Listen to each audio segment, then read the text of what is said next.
बहुत अच्छा और रोचक सवाल है। सुपर्णखा, सुर्पनखा का क्या हुआ?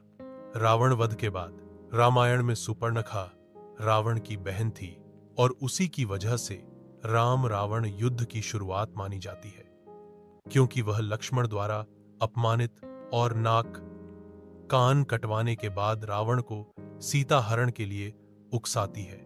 मानिहा, रामायण में सुपर्णखा का आगे क्या हुआ?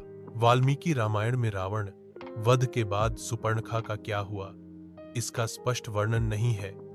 उसके बाद वह कहाँ गई, कैसे रही, यह वाल्मीकि रामायण में नहीं बताया गया। लेकिन कुछ लोक कथाओं, अन्य रामायण संस्करणों जैसे कि कंबन रामायण, तुलसीदास की रामचरितमानस आदि और दक्षिण भारतीय परंपराओं में कुछ अलग अलग बातें कही जाती हैं। कुछ मान्यताएं और कहानियां कहती हैं कि 1. सुपर्णखा ने तपस्या की। कुछ दक्षिण भारतीय काव्य कथाओं में वर्णन है कि रावण की मृत्यु के बाद उसने क्रोध त्याग दिया और तपस्विनी बन गई।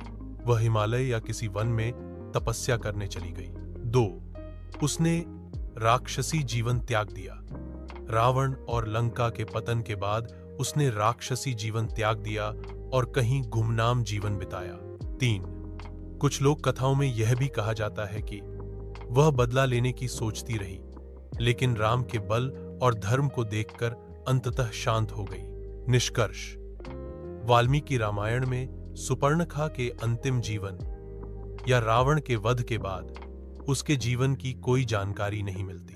बाकी की जो बातें हैं वो कथाएं, किंवदंतियां और बाद की रचनाओं की कल्पनाएं हैं। अगर चाहो, मैं आपको क्षेत्रीय रामायणों जैसे कंबन रामायण या जैन रामायण में उसके बारे में और जानकारी भी दे सकता हूं।